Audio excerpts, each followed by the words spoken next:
live on Facebook real quick. Or we'll have to hit your sharing a page next.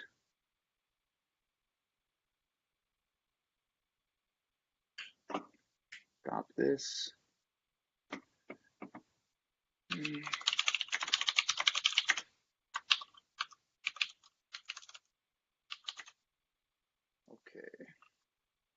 So we're on Facebook Live now on the 96 Boards YouTube channel. Facebook channel. And Sahaj is the one who's going to give us the cue for YouTube. Mixing these up.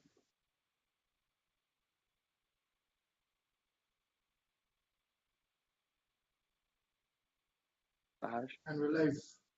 Live, okay. Hello, everyone. Welcome to 96 Boards Open Hours. My name is Robert Wolf, and today is, July 19th. So we are 107 episodes into this, what we're going to call it a podcast, live stream, weekly kind of gathering. And this time we have some awesome guests from some people I follow on Instagram. I've been following them for a while. It looks like Meral and Isaac are there in the video. We'll be introducing them in just a moment, but for those of you who tune in regularly, we do have our, couple minutes of announcements first. So with that being said, I do have some really awesome stuff to share with you. So there is a contest that is going to be going on, or that started from ARM. For those of you who aren't familiar with ARM, we have ARM and x86, the whole RISC-V, Sci-5 architecture, everything that's going on. ARM is launching a really cool contest with Hackster.io, and with that contest, you can have the opportunity to win all sorts of really cool hardware. So Sahaj, if you wouldn't mind kind of sharing some of those links that I have in there. There is a Go page that we launched on 96boards.org. You can get involved that way, or you can go directly to the Hackster.io website and sign up for the contest there. I just got word from the folks at ARM that they will be giving away some of the 96 boards dev boards called the Ultra 96 boards. And I have one right here. I'm just going to pull it out of the box. But the Ultra 96 is an FPGA-based consumer board right here. Pretty cool little piece of tech. You can check that out. One of the first FPGA dev boards on the 96 board specification. This is a beast. It's a very powerful board. It runs about $250, and ARM's going to be giving away a bunch of them. So anyone who submits their project to this contest has the chance of getting their hands on one of these boards for free to develop autonomous robots or vehicles. So that's kind of the theme of the contest. On another note, next week we're going to be announcing another contest that you can use this exact same board in with Avnet and Xilinx. So stay tuned next week and we'll be talking more about that. Touching on last week's episode, we met with Andrew Stott, and he is a really big 3D printing enthusiast. So if you want to go check out that episode, Sahaj is also going to share that link in the chat. It was really fun. The guy is amazing. He knows his stuff. So if you are into 3D printing, or any other disruptive tools, you should check that episode out and, send him a message because he's just a blast to hang out with. Great. That's all I have for my announcement. That went by pretty quick. We will touch on the contest one more time at the end of the episode. But for now, let's bring in Meral and Isaac. We're going to talk about Hello Chava today, right? You two? Yes, we're stoked. Thanks for having us. No, of course. Thank you for joining and thank you for taking the time. This is, roughly a 45-minute segment. So I want to remind anyone who's on the call, anyone who is watching from YouTube or Facebook, we do monitor the channels. Feel free to bring questions to our guests. Hello, Chava, Meral, Isaac, could you give us maybe like a few 2-minute elevator pitches? One for each of you. Yeah. Yeah, so Hello Chava is an intelligence layer for SMS. It can attach to any work phone number, and it helps the end user automate repetitive tasks. So think scheduling, onboarding, text message marketing, those repetitive things that people do over and over. And at the same time, for the businesses that those people work for, it can help them understand workforce and sales agent productivity. Yeah, think about it like just a super-powered work phone number, right? So you've got some of the most powerful away messages. If you're out of office, if you need to book or schedule clients across a phone number, we help automate a lot of those things for you as well. So you two now let's talk a little bit on a personal level because we're going to talk a lot about Hello Chava, Mhm. the whole startup life, entrepreneurship. But I want to know you two. How did you two kind of meet? You have this very cool story going on Instagram. Meral, you're always sharing stuff about Isaac. Isaac, you're sharing stuff about Meral. Um, could you give us a little bit of a personal background, and then we'll dive a little bit more into Hello Chava? Great. Yeah. Yeah. I'll start with me because it's the more fun story. Um, so I have been an entrepreneurial spirit ever since I was a little girl. Like I was always hustling, starting little businesses, looking for the next thing. So naturally, as an overachiever, by the time I was in college at UCLA, I was like, I'm running behind. Like I need to build something huge. So I built an EDM ticketing company, and um, that company didn't go so well. I thought I knew a lot more than I did. I didn't realize how difficult it was to start a company. So I did that throughout my junior year at UCLA, but I ended up just deciding to shut it down just because it wasn't really going anywhere, if I'm being completely honest with myself. At which point I was like, I want to be an entrepreneur. What do I do with my life? Because all my friends at this point were getting great jobs and internships, and I was sitting here with a recently failed company about to enter my senior year of college. So I just sat down one day and I was like, you know what? I'm going to work at a tech startup and I'm going to get a CEO or founder to take me under their wing and teach me everything so I can learn a lot really quickly and go do this myself. So I literally got on LinkedIn and I just started hustling. Like I was emailing people, like finding as many emails as I could, like finding as many founders and CEOs in the LA area as I could, and just pinging them like, hey, my name is Meral, like this is who I am, this is what I do. And I was offering to do anything from like biz dev to growth to product to coffee delivery, like whatever they needed from me. I was like, I'll do it, I'll work for free. And I was ignored like hundreds of times. And finally, I connected with one guy who responded to me, and he happened to be the CEO of one of Mark Cuban's companies called Dust Messaging. And he was like, all right, great note, like come on in, let's chat. So fast forward, he took me under his wing, and I worked at that company throughout my senior year at UCLA. And after that, once again, when I was in this spot of like, all right, what's my next move? I was fairly certain that I was going to go start my own company again from scratch. But then throughout that year, I was also doing a lot of networking, and I met Isaac along that networking hustling journey. And at the time, he and our other co-founder Leonard were already brewing up the idea for Hello Chava, like working on it. And when I met them, I was like, oh my God, like I need in on this. So I flew to San Francisco, met with them, essentially charmed and convinced them that they needed me. And here we are today. So it was a lot of hustle. Yeah, I mean, it didn't really require a lot of convincing. I think my um, so Leonard, who's not on today, he's kind of the technical genius of the bunch, and we he and I had met actually on a business trip. So prior to Hello Chava, I was a consultant with McKinsey. Did a lot of growth projects for both large blue chip, Fortune 500 companies, but as well as kind of growth stage tech companies. I like to think a lot of the guys who are IPOing and had really nice exits over the last year and a half had something to do with my influence. But that's just because I like to think I'm more influential than I am. But He's a genius. so prior to even my consulting days, I was with a Los Angeles-based startup called Green Dot, and I was with them through their IPO. So my background's really around growth, and I recall uh, Leonard and I were sort of, I just turned 36 yesterday, so like we're both in our mid late 30s, and we were kind of saying, hey, actually, I guess at the time it was 4 years ago, so we were in our early 30s, and we said, hey, it looks like we've got, if we in Silicon Valley age, years, we're probably have, one really, really strong shot as far as the energy it takes to build something from the ground up, to go, swing for the fences.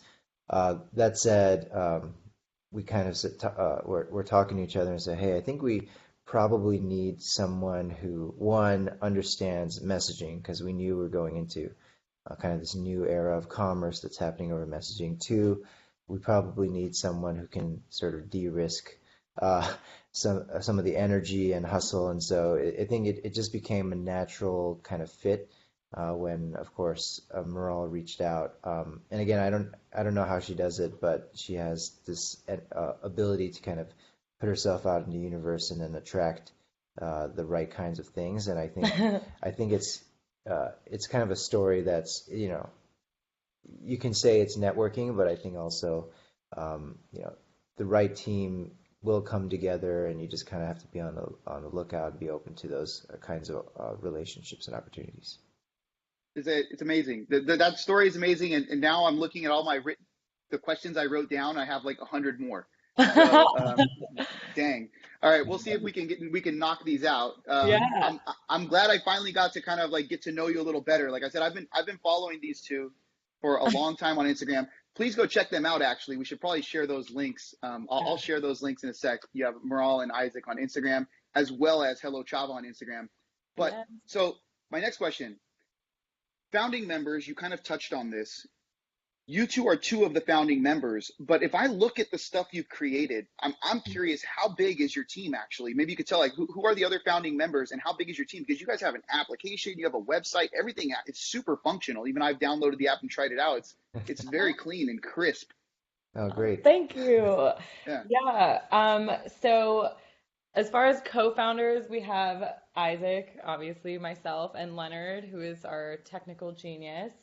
And then we have our head of engineering, Rafi. We have another engineer in Russia who's been with us for over a year now, and we just hired two more engineers who are also on the other side of the world with Eugenie. So founding members wise, yeah, it's been Leonard, Isaac, myself, and Rafi since like day one. Yeah, so that I guess there's not a lot of ways to say four people.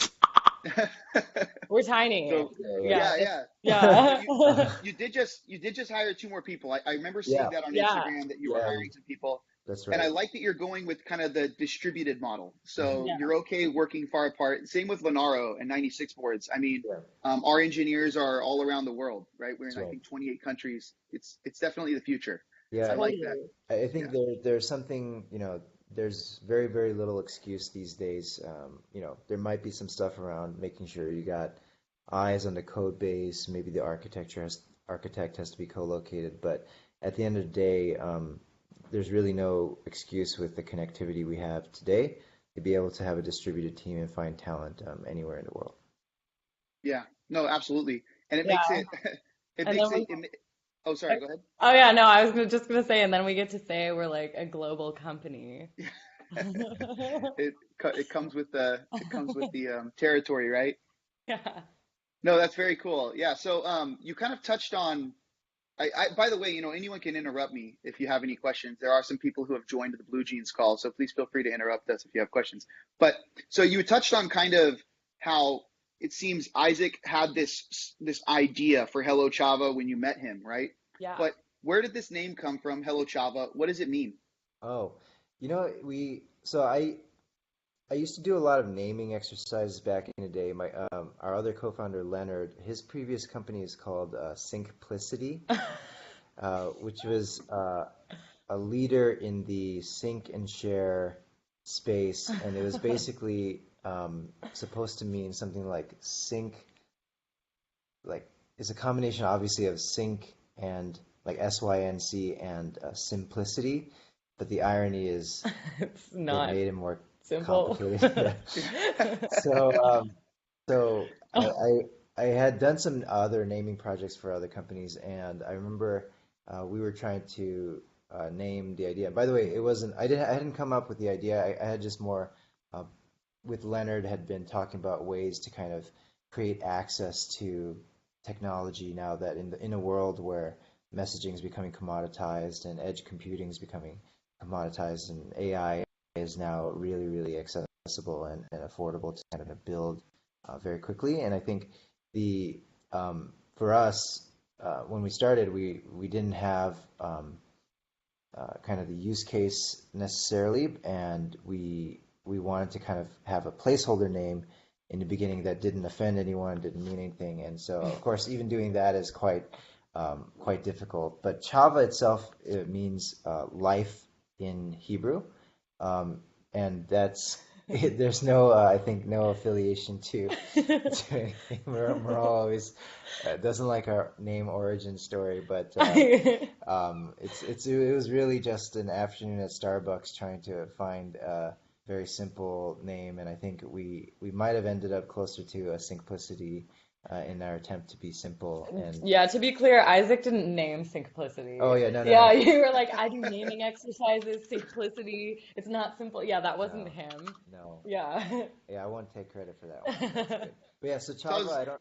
It doesn't have a, it doesn't have a um, deeply held meaning, but I like that it means life, and we don't do any life technology, but we do kind of help folks create work and life balance, and I think that's kind of just me trying to stretch the meaning into what we're doing. But I guess you need to work to live. No, Wow. That absolutely. was deep. That was very deep. No, we're gonna quote that later. We're gonna quote that later. Yeah. You need to work to Isaac. live. Isaac Choi. That's Yeah, awesome. yeah. So okay, touching on this. Also, by the way, chava, in Spanish, that's a word in Spanish too. It means young woman or young lady, right? Yeah. So, hello, Yes. young lady. Yeah. Yeah, no, actually, Yeah. it's yeah, which then of course I think if you make it more more of a direct translation, it's like hello, like girl. It's like Little lass. girl. Yeah, it's like lass. It's Yeah, kind of yeah. yeah. Yeah, we also found that it's a nickname for Salvador, I believe. Oh Because yeah, we were yeah, yeah. going on tours, like sharing Hello Chava with people, and we had a bunch of people that would come up to us and be like, "Oh my goodness, my nickname is Chava," and we were like, "Wow, it's So meant yeah, to it be." was yeah, when we were doing like little sessions or demos, there was one guy, Sal or Salvador in the group, and every time we said hello Chava, he'd be like, hello. Like, We're like, yeah, "Hey, yeah, we get it. yeah, So Yeah. yeah, I think it's quite what's nice is that I think it's got some positive connotation, but I think in the next quarter or so you might see an evolution in the name. But do check us out at hellochava.com, which is we do own that. Yeah, and while we're at it, I'll post that link. I did post your Instagrams there, Oh, but Hello Chava website. How about that? There yeah, you go. thanks." Yeah, so with all of this, right? Where did I have my question here? I was gonna say, hello Chava. Oh my goodness. what does it mean? What does it mean Yeah. going into the next one? Yeah, Yes. so Rajan posted in the chat. It wasn't my question. Rajan. Okay. Okay, so Okay. there's someone that posted in the chat. Rajan says that it's very interesting how you guys used AI in this application. And I'm curious now. Mhm. So let's talk a little bit more on the technical side. How was AI used in this application? Yeah, so I think there's a couple of areas, and of course the thing with AI is you can it's going to continue to evolve. Our philosophy is, I think if we start with the design philosophy, why use AI for a phone number, right? And I think the way we think about it is we want to create a technology that works out of the box with as little you need as little skill or configuration prowess to start using it, and it grows with you, which means even if your skill at, let's say, administrative tasks doesn't improve, which is going to be the case for the vast majority of folks, the AI continues to improve and help you better and better over time. So that's kind of the philosophy. Is like, can we get something to work out of the box that can do the thing that computers do really well, which is take care of menial tasks, to be able to scale certain actions, and be able to apply really, really rigorous like math, essentially, and probabilistic curves around actions you might not really think about in that way. So I'll give you a few examples.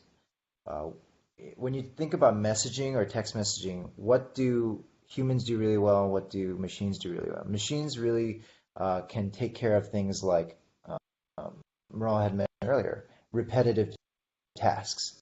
And this is kind of something that you don't necessarily need AI to do, which is like to shortcut or take steps out of a process and do workflow management. But where the AI comes in is, let's say, I want to be able to schedule with a client, or maybe I'm away from my phone, but I've got a set of clients who want to come in and set up appointments with me. Well, the AI, in the context of you being away from your phone or being with another client or understanding where you are in a conversation with each client or the type of relationship you have with the client, can detect when, say, a scheduling conversation is emerging, right? And you could do that without natural language processing, but of course you can always bring that in. But the idea is that the AI can detect it and as a result can deploy booking or scheduling workflows without the human having to be present. And of course, what the human's really good at is once that meeting is scheduled, I can make you feel at home. I could make you feel like a VIP client. I could close the deal. I can push the relationship further. And that complex problem solving around a human relationship, being able to empathize and detect emotion. Obviously, AI is becoming better and better at sentiment analysis, but the human can take that and synthesize it and move it forward in a more fun way or more business-like way, depending on your style, right? So I think that's kind of the balance we have. Some people tell us we're using a sledgehammer against very, very small micro workflows or small problems, but that's kind of the nice part about technology these days is that what used to be really, really, really, really expensive compute is now able to be done in real time at the edges, where conversations are happening. And so that's we're actually living in a great and amazing time as far as AI and technology. So that was a bit of a ramble, but that's kind of a tour of how we think about it and how we've been applying it today. I like it. Yeah, no, I like hearing any time you can hear how AI is being applied, real world applications. A lot of time the word is just thrown out there, let's just throw the word Yeah. AI out and say, say our product uses AI. But, when you can actually hear about how it's being used, it's very nice. So I want to take us back to kind of an earlier day, right? Because I want to talk about Hello Chava, right? But I also want to talk about kind of the startup life and entrepreneurship and, Yeah. the tenacity that you guys show on Instagram and how everything that you do. Oh, we, So we, we show tenacity on Instagram. That's good. I feel like we yeah, only capture our most delirious moments, but that's good. yeah. But so tell me, I mean, we're going back to your early days, right? How did you manage to kind of get all of this together? I'm sure there's a lot of people out there, they have this idea, and there's a difference between you hear these, you see the quotes from like Elon Musk maybe or something. It's like there's a difference between someone who thinks about it and someone who actually does it. Right. When was this moment for you guys? Like when did it come to fruition that you're just kind of like, okay, I have this idea and I'm not just gonna let it disappear. I'm gonna muster up the strength and get it done. Yeah. Is there any like, secret sauce or advice for people I would at that say, phase? yeah, I would say the secret sauce is knowing that there's not a secret sauce. Like, for example, even since we started Hello Chava, like the idea has evolved, the product has evolved, like everything has evolved. So, I mean, we had a starting point now 2 years ago, and we were actually focused more on like care coordination. That's where the idea started. Like, we saw that where is coordination really difficult? Like, if a family member or a friend or someone is going through a really serious life event. There's a lot of moving parts. Coordination's really difficult. We wanted to go in and solve that problem. That kind of evolved more broadly into like group coordination. We saw like pretty much anytime there's a large group trying to solve something, even if whether it's like a meeting or even just trying to find lunch, it's really difficult to coordinate and find the best time. And we were fascinated by why that's so difficult. And that kind of naturally evolved into us seeing, wow, like independent professionals, service professionals, business people, like they regularly have difficulty coordinating, and that's a space that we can really get into. And then we initially were just within our own app, but then we saw like SMS is an incredible channel. Like we need to get on this. So yeah, I would really just say like to be a great entrepreneur, you just have to realize that your first idea might not be the best idea. You also have to learn to listen to the market. Like even if you think something is the best, if the market doesn't agree with it, it's not the best, sorry to say. And you just have to be in a mindset of like test, learn, and rapidly iterate, like constantly be testing and learning. So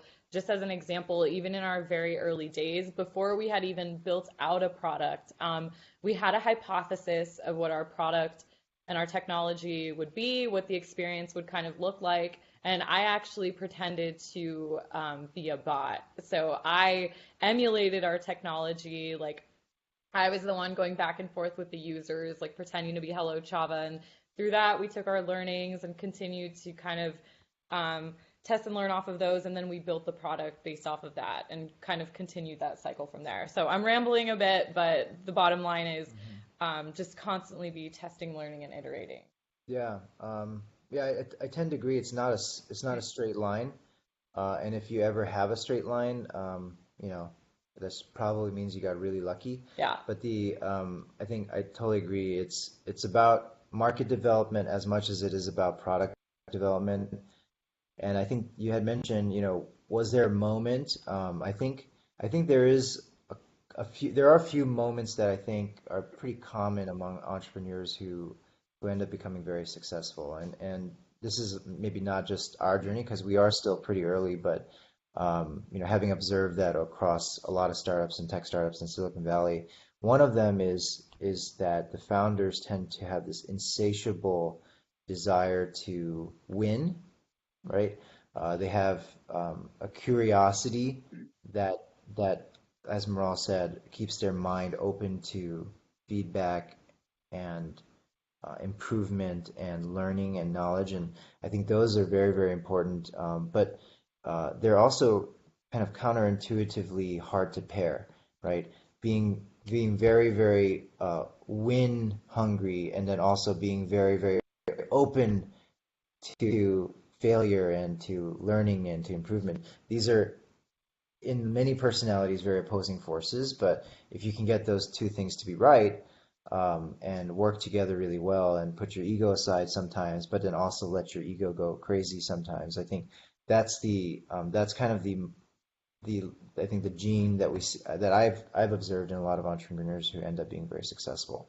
And for me in particular, for this idea, it was really a desire to have a ton of impact. And I think I don't recommend the way that Leonard and I did it in the beginning, which was like, okay, we're two guys that are very capable and have had some success, and then let's go and find a big problem, and then let's put our brains against it and try to solve it.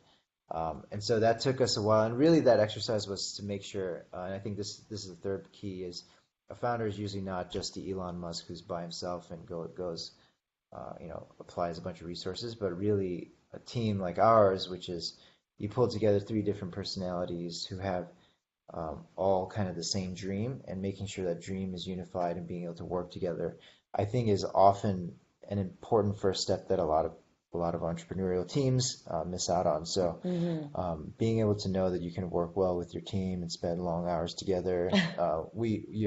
Meral and I get in a lot of arguments, but we were commending ourselves yesterday that given how Over much five guys? yeah, exactly. Given how much time we do spend together, actually, like one argument that lasts, you know, 1 minute a day is actually pretty good, right? Pretty good, yeah. So, you know, I think it's one of those things where outside of the idea and outside of becoming the chance of becoming phenomenally successful, it's really a journey, and I think Meral explained that very well. But it's also mindset, and I think mindset is probably the thing that really differentiates the people who like 10x versus the people that 1 or 2x. Yep. So I think it comes with the territory, basically. Like you're saying, you could kind of surround yourself with like-minded individuals, but Yeah. like-minded individuals tend to maybe possibly butt heads. And so if you don't kind of maintain both an open mind while simultaneously trying to, you know, all succeed, Yeah. right? No, that's awesome. That's some great advice. Yeah, and just to that point, you have to maintain an open mind. Like it's so important so that you can get the most out of your team. Because I think sometimes people have a tendency to be attracted to people who think like them. But I think a diverse team, like both in the way that people think and approach problems, is actually the best and will get you to the best answer. So, yeah, even beyond, like, you should have an extra motivation to get along with people who think differently than you just because it really will get to the best answer. Great. I agree. So it's something that I mean I kind of find disappointing about at least my experience in university. So I went to UC San Diego, you went to UCLA, so kind of sister schools. Yeah. But I feel that the stuff they teach you in school nowadays, they don't really teach you kind of team collaboration, team building, working together. You know, like you're kind of expected to go sit in a corner, read your book, and do your problems, and then turn your work in, and you're all alone, right? So this collaborative workspace, there's only few people who end up actually doing that, you know, setting up the study groups and getting all of this stuff going. I would imagine maybe you two were those types of people who had the study groups. Yeah, Yeah. maybe. Yeah, cool. So I kind of want to talk about, and we'll switch back over to Hello Chava, but I'm really interested in kind of like your own personal experiences with you know entrepreneurship and being in the startup life. But maybe you could tell us a little bit about some of the biggest challenges that you've had. I know you kind of touched on it, like working in a team, but are there any ones in particular that you can remember, the biggest challenges that you've had so far in this process with Hello Chava in particular? Well, I would say we've probably had different biggest challenge. Like we've had different biggest challenges personally, but then if you're asking as a company, I actually want to start with just personally my biggest challenge because I think it's something that's just important to put out there because I feel like especially with my Instagram, with how fun the startup life looks and on the surface, like how perfect it all looks, it's just important to note that like since I am like a lot younger than Leonard and Isaac, and I like literally threw myself into the startup life, I would say personally my biggest challenge throughout this journey has been doubting myself. And I think I've actually come so far since I first started. I think it's hard. I mean, there's a lot of work to be done. You have to like learn really quickly and you have to adapt really quickly and you have to stay positive and you have to be proactive and constantly be making progress. So it's a lot of pressure. So I think especially for someone who's doing it, like really doing it for the first time, it can be easy to like doubt yourself and look around and think like everyone else has it figured out and I don't. But I think throughout this past year and a half, I've just realized like it's just a game and everyone's learning and everyone's figuring it out and everyone thinks that everyone else knows and they don't. So yeah, I'm proud of myself because I think finally I'm in a place where I'm recognizing like I'm great and I'm becoming more confident, but it definitely took me a while to get there. Like there was a period of time where I was constantly like, like I don't know what's going on. I'm not doing good enough, blah, blah, blah. But I've been able to kind of overcome that. So I hope if any of your listeners are either in that right now or thinking of starting a company and start experiencing that, they know it's totally normal and you're gonna get through it. It's part of the game. Hmm. It's kind of before we hear your biggest challenge there, Isaac. It's kind of like similar to people are throwing out the whole term imposter syndrome. I Yeah, don't know if that's kind of what we're slightly referring to, but I've heard people say, you know, imposter syndrome. If you don't experience it at least once, you're not challenging yourself enough. And absolutely. I kind of feel that that there's a lot of truth to that, you know.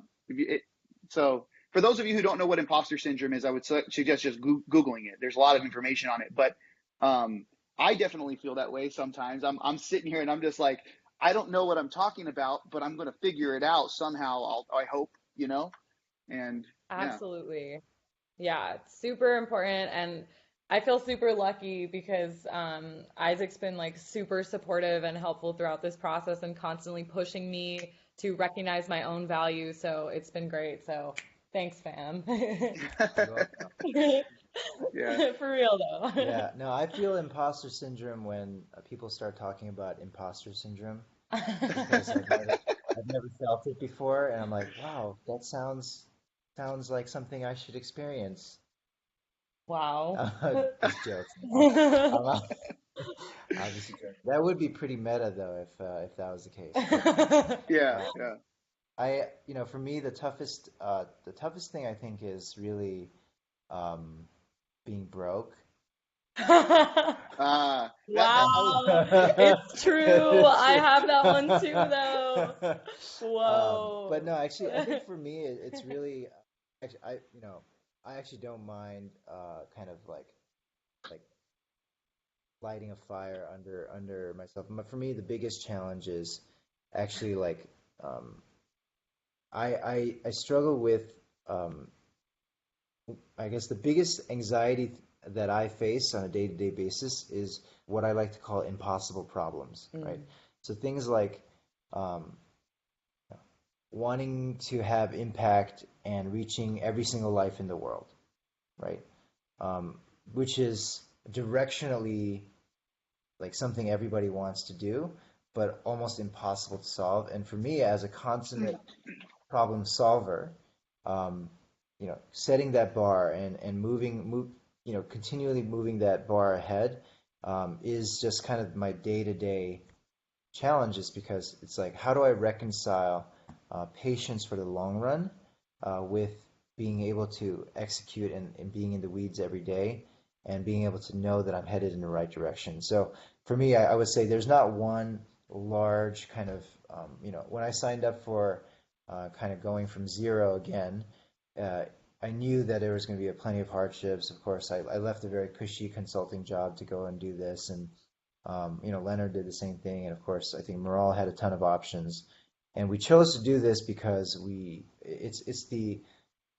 is a tougher path, and I think we all like that path a little better. But with that comes, jagged edges, and it comes long hours, and it comes many, many, many, many failures. And I can say like as much as I believe that if there's a problem that's solvable, my team and I are the ones that can go do it. Um, it's not easy when I think many humans are very very much validation seeking, and in the startup life you almost always have to, even if you get a win, it's like not enough, right? Hmm. Yeah. And then you get investors who come on, and then suddenly the clock is ticking, and the rate of growth has to continue. And I think it's something we've all signed up for, but it's also something that if you're not ready for the continuous pressure every single day, and there's they, they call it like the burning platform, right? You've got to keep moving, and at some point you've got to like learn how to jump and fly. Otherwise, like everything's going to collapse around you. And I think that's why we're here, but it's Hmm. also, I would say, the continuous challenge that entrepreneurs face. And for me, kind of the thing that keeps me up at night is, holy crap, the team's growing. Uh, People are like depending on us for it, and not just the team, but now we've got thousands of customers who are using the product, and we can't have an outage. We've got to we got to make sure that we're delivering an experience. Their lives, right? Their chavas are depending on us, right? And it's kind of one of those things that we know that they've kind of entrusted us with their businesses and their communications with their most treasured conversations. And what are we doing? Like, are we doing enough, and are we delivering on the value that we've promised? And so I think that's kind of what I call these impossible problems that Hmm. you always, you always have to get better. So you're never going to win, but being satisfied at the same time being dissatisfied is kind of the challenge that I love and hate at the same time. Mm. You, I like it's great. that. It's great. You mentioned the burning platform, and I mean, all of a sudden, like the I don't know if you've ever played Mario, right? Some of the levels, Right? like you get to control how the screen moves, but then on some of the levels, the screen's moving, and you're like, oh shit, shit, what? And so Exactly. then you miss the platform and you No, fall, no, right? that's good. I really But like that. so Yeah, no, I mean, Yeah. game analogy is great. Yeah. yeah. But on top of that, I will say, I've never really heard anyone kind of refer to impossible problems the way you put it. But basically, the world needs more people like that. If you're at least thinking about the impossible problems, then I mean, you're one step closer to hopefully finding a way to solve them. I mean, other people will just settle and say, screw it, I can't solve it. But the people who are thinking about those problems, I think stand the best chance of at least, finding something. But Yeah. it's pretty cool to hear you that you're thinking about those things. It's nice to hear. So I don't know. I think Sahaj had a question for you, but I'm not sure.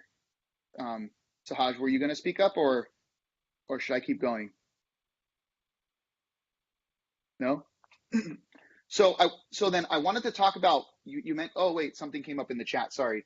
So Sahaj did say, talking about Hello Chava, what were the problems that kept you awake? I think Isaac did just address that. Hmm.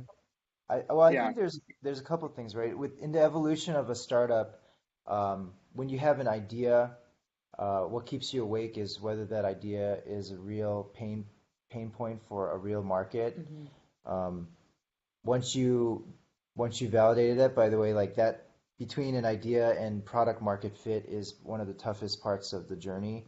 And if you're not lying awake, concerned, you're going to get that fit. I think that was kind of one of the biggest things. And now that we've got a bunch of validation and some pretty like industry crushing retention among our user base, product market fit, check, right? But now it's about, well, we're a business, and how do we make money, and how do we continue to grow? And I think as we think about scale and as we think about revenue, these now are a new class of even more complex problems. And that's keeping me up at night as well, which is like, oh, there's so many good ideas. And actually, like, generally, if you're an entrepreneur, like kind of what you said, it's like, it's so easy to think of good ideas all the time and then like wanting to do all of them. But I think it's that discipline and making sure you only have a finite amount of resources and time, Hmm. and to place the right bet. If that doesn't keep you up, then you're stronger soul than I. But I think for us, we're constantly going, okay, is this the right thing? Is this the right thing? Let's go test it. Okay, we got results back. Uh, is this still the right thing?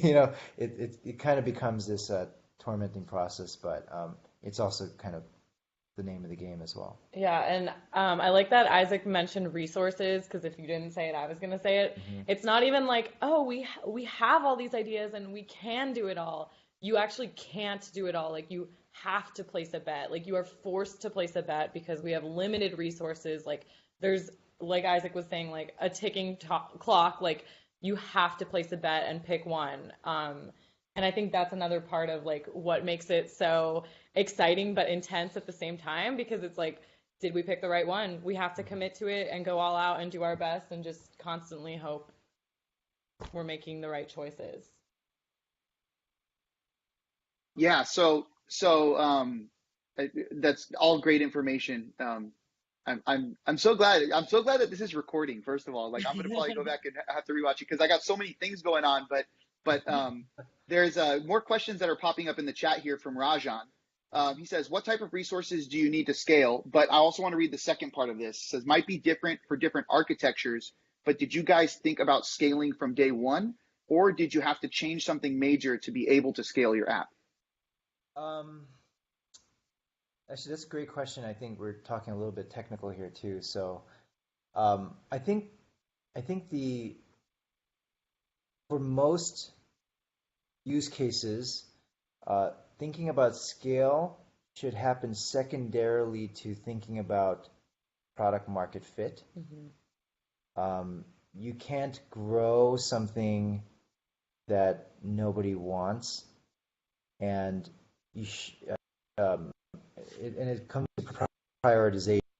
If I'm going to say build a huge scalable like backends that can withstand thousands and tens of thousands, hundreds of thousands of users with real-time kind of compute happening all across the system, which is great, but what you've done is essentially built a commodity that can be applied to any business. And as much as that's very important at a certain stage of your company, if you don't have the main thing, the thing that's your product or your actual service first, then I think that's a problem. Now, that said, being thoughtful about where you're going to go, and then the thing with like writing code is like you're making a pie and you're stacking ingredients on top of each other, and at some point that's that's hard to like change or pull an ingredient out, right?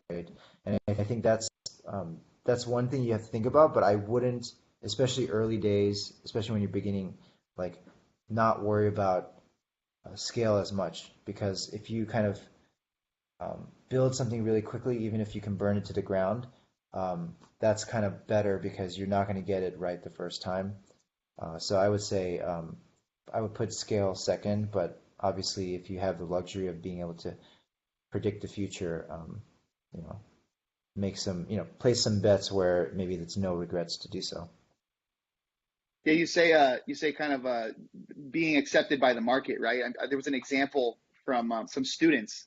I was TAing for a class, it's like a team engineering class, and some students created a an application that should run on iPads. And this was kind of back when iPads were first kind of like hitting the market. You had tablets that were just Mm. starting to come out.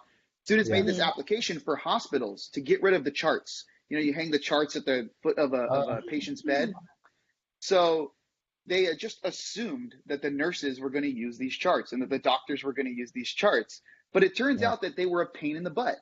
The doctors didn't want to open up an app, that they kept running out of battery. They had to be charged and swapped out. And so they did no research on what the customer wanted, on what the market was asking for before actually delivering this product. Sure enough, it failed. And all these iPads just ended up in a closet somewhere and they went back to paper charts.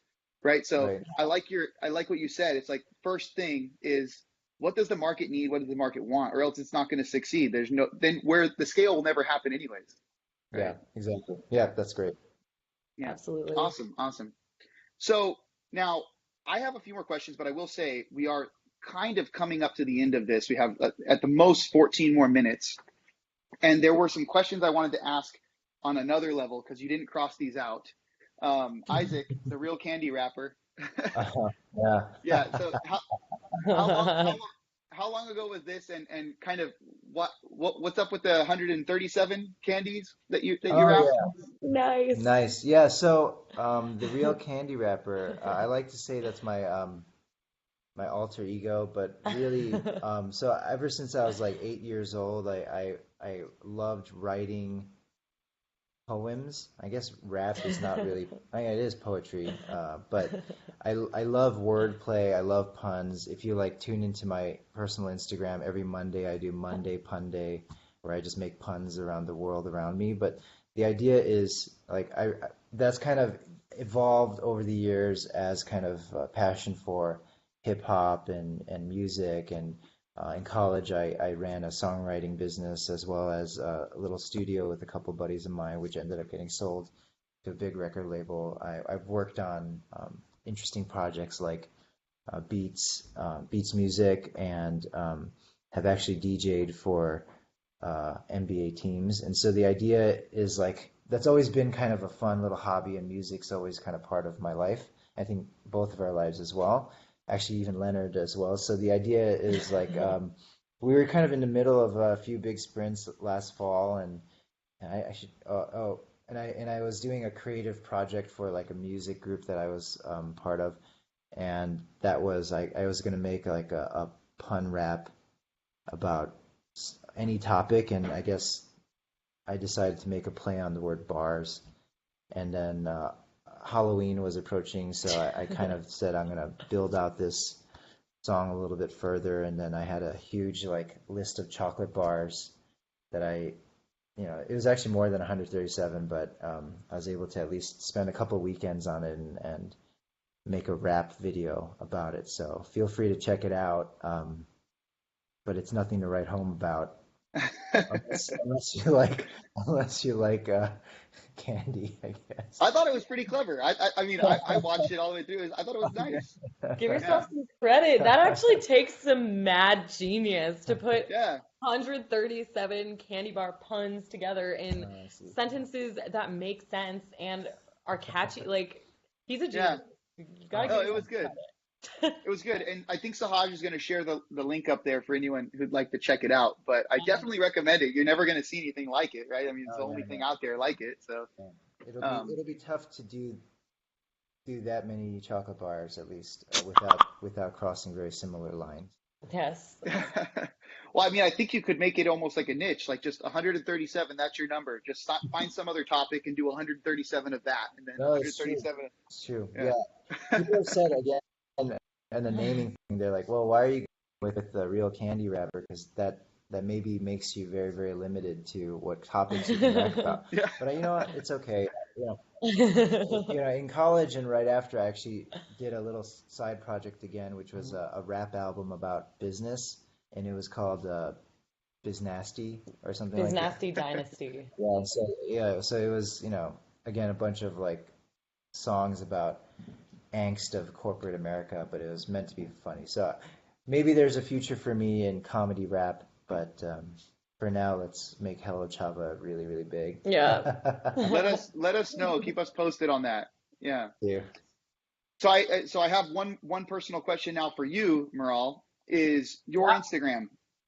Yes. I want to know kind of like how you decide to run this because I mean, my opinion, it's very successful Instagram. I love following the stuff that you do on there. I mean, how do you have to run this by Hello Chava? Is this kind of just like free for all? Is this solely dedicated to your personal, growth? Or I mean, how are you running this? And tell us about your Instagram a little more. Totally. I guess I'll start with why I decided to even do the whole Instagram thing. It's actually funny. Before I started working at Chava, like I didn't really use my Instagram much. Like I actually had a period of like a year and a half, I think, where I didn't post at all because I was like, what's the point? Like I don't know the point.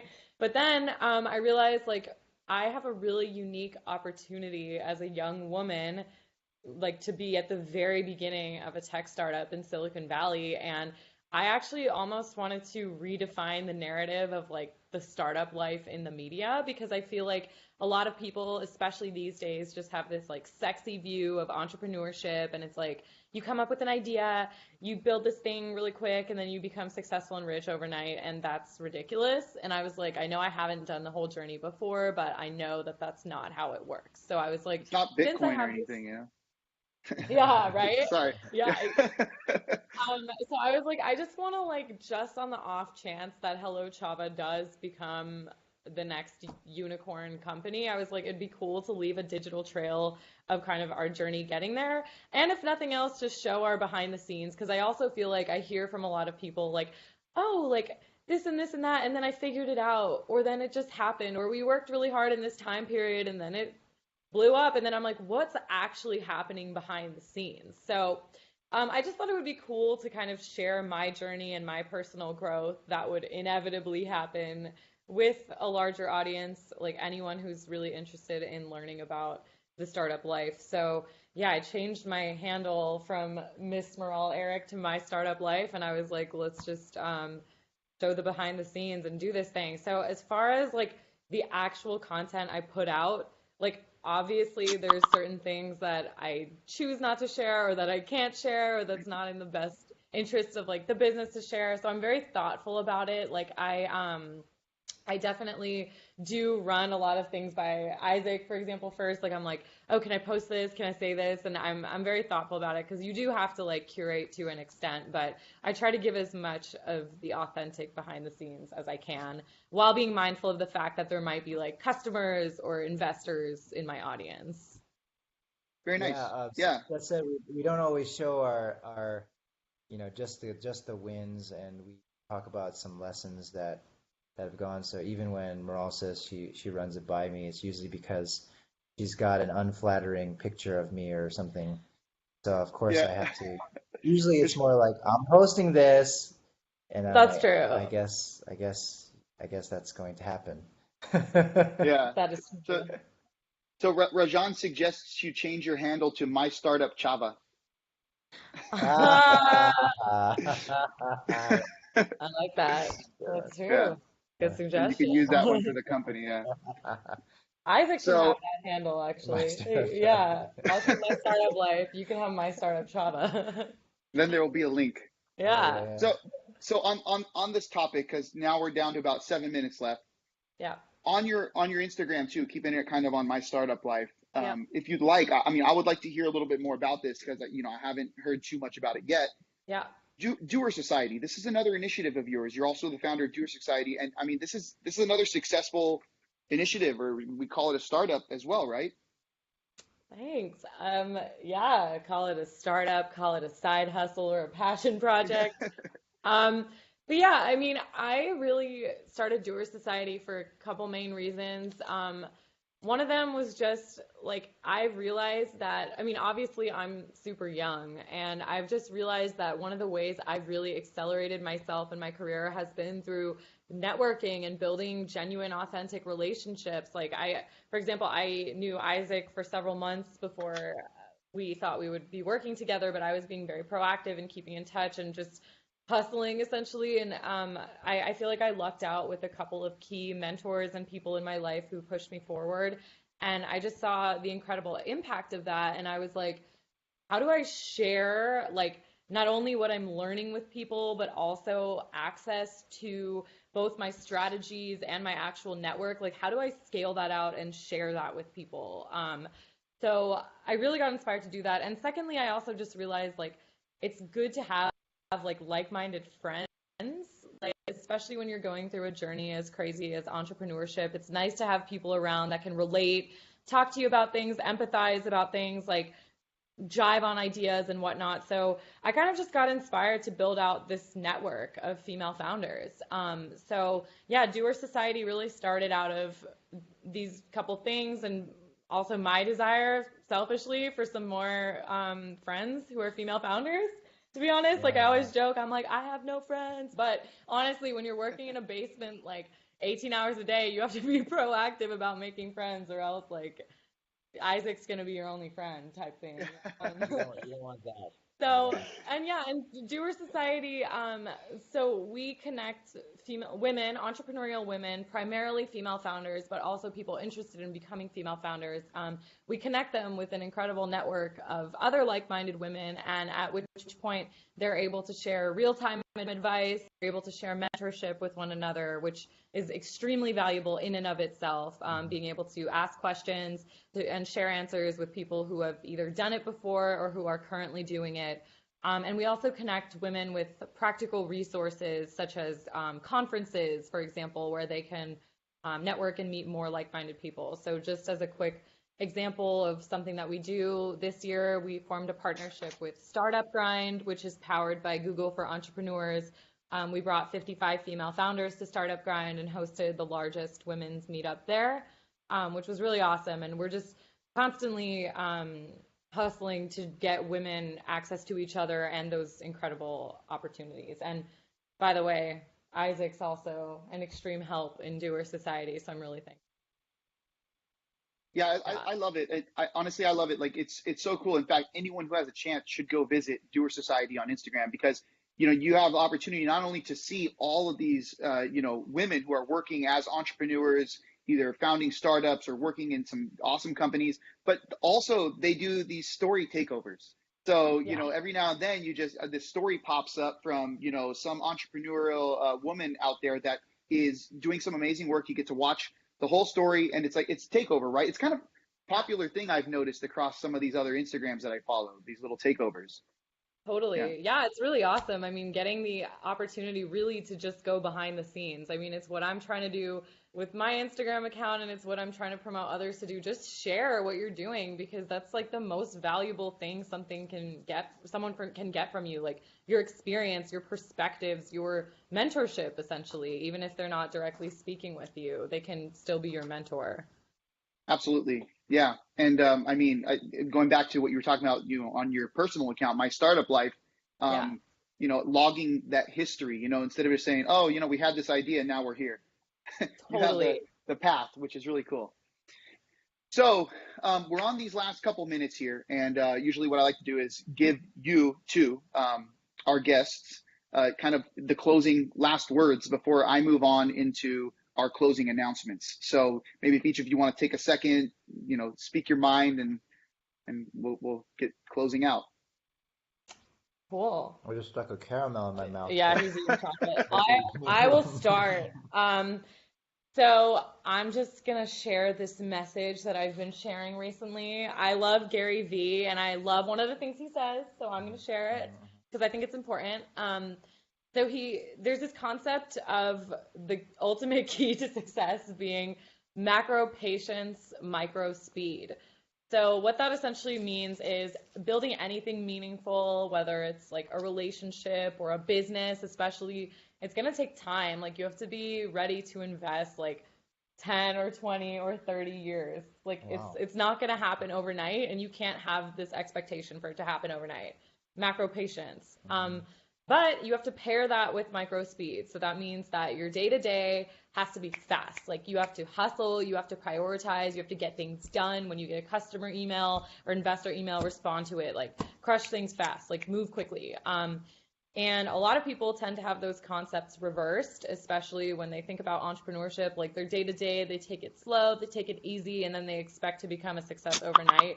Really doesn't work like that. So if you can shift your mindset to really fall in love with the journey, you have to. And I mean, I love this concept because I'm experiencing it right now. And some of it I learned the hard way because I'm a dreamer. Like I'm somebody who is like, oh my gosh, and I can like envision the future and all the impact that I want to have. And I really have to just remember to like come back down to earth and just like master the day to day, like master the 24 hours. And that's something I'm still working on. I've made a lot of progress, but it's really true. And it's not, entrepreneurship is not a sexy day to day. There are a lot of ups and downs. You have to be ready for it, be consistent, and just, yeah, fall in love with the journey because you have to. It's a great message. I'm going to tell that to probably 5 people today. Awesome. Yes. I Yeah. like I like that. Oh, maybe I should have gone first because so now I have to follow Oh, you got this. You got it. You got it. that. So I just kind of leave everyone with oh, I know. So I think for me, I think the one piece of encouragement I always give everyone is it's easy to kind of get lost in self-doubt. Like you're supposed to get more no's than yeses, and Hmm. in fact, it's going to be like 99 to 1, Yeah. if not 999 to 1. And so, you know, it's easier to say don't take it personally, but um, you know, of course, like sometimes that the world can be right, and maybe you're not supposed to be doing what you're doing.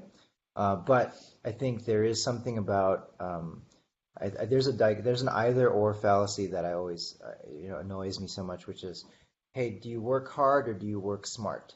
And I think in the realm of becoming an entrepreneur, it's not an or, it's an and. You have Yes. to find Mm. a way to work hard, and you have to find a way to work smart, because the currency that you do have is time, if nothing else at all, and to be able to use a lot of time as much as possible and use that really well, it means you can.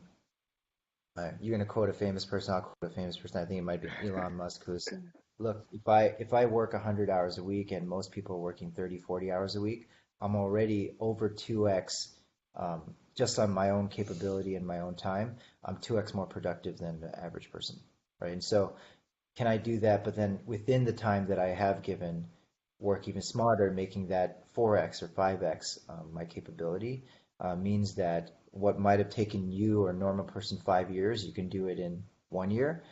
That's phenomenal for business. That's phenomenal for startups. So I would encourage everyone to, find ways to work smarter, but also continue to work harder. I love it. Preach. Yes. Now you both dropped the mic. Yeah. All right. Yes. Okay. Oh, All Excellent. right. Maral, Isaac, it was such a pleasure to have you. I want to extend Thank you so much. an invitation. Anytime you'd like to come back, you're always welcome.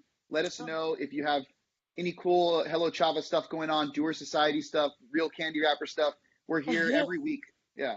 Right. awesome. Thank you so much for having us. This Yeah. was so much fun. Thank you so much. No, thank you. Thank you for your time, both of you. So, what happens now, just to let you know, Okay. is I'm going to go into just about 1 or 2 minutes of closing announcements. Yeah. You are free to go if you like at this point. At that point, then I'm just going to start shutting off the recordings. But it was a pleasure. This video will be posted on YouTube. So for anyone who's watching, if you're watching on YouTube, probably it's going to be posted up there, public. And then I will be releasing a blog hopefully tomorrow with kind of a summary of what happened and the chat log. Awesome. So Yeah, we will Awesome. yeah, hop off because we've got another meeting now, but thank you so much for hosting, and we'll see you again soon. thank you too. Please keep in touch. All All right. right, thanks. See you Bye. later. Bye. Bye, you too. Take care.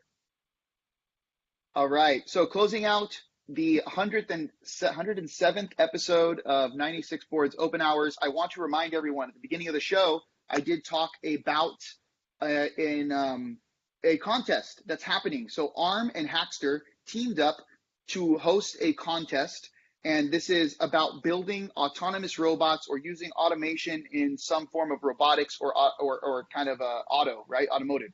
Now, in this contest, they are featuring the donkey car as part of their hardware kind of assignment. Now, it doesn't have to be on the donkey car, but they are going to be giving away some donkey car hardware. They're going to be giving away Raspberry Pis. And I was just notified that they will also be giving out a handful, several Ultra 96 boards. So we will have more information about this, and you can go search the website on Hackster.io. We'll share those links once again on all of our channels. I suggest go and checking this out. Amazing contest, amazing opportunity to get your hands on one of these Ultra 96 boards with the Xilinx SoC, FPGA SoC on there, made by Avnet, based on the 96 boards specification. So lots of great opportunities there. We will talk about this more thoroughly next week in our Open Hours episode. We are scheduled for an hour of 96 boards Q&A. So we actually do this intentionally because, you know, we have these interviews and we have people coming on here, these long segments, but we want to make sure that everyone out there has the opportunity to come and talk 96 boards with us and get your questions answered with the likes of Daniel Thompson, Rajan, Sahaj, and Mani. So all of our engineers on here that spend so much time working with this amazing technology. So I'm going to share the links one more time for these contests. You have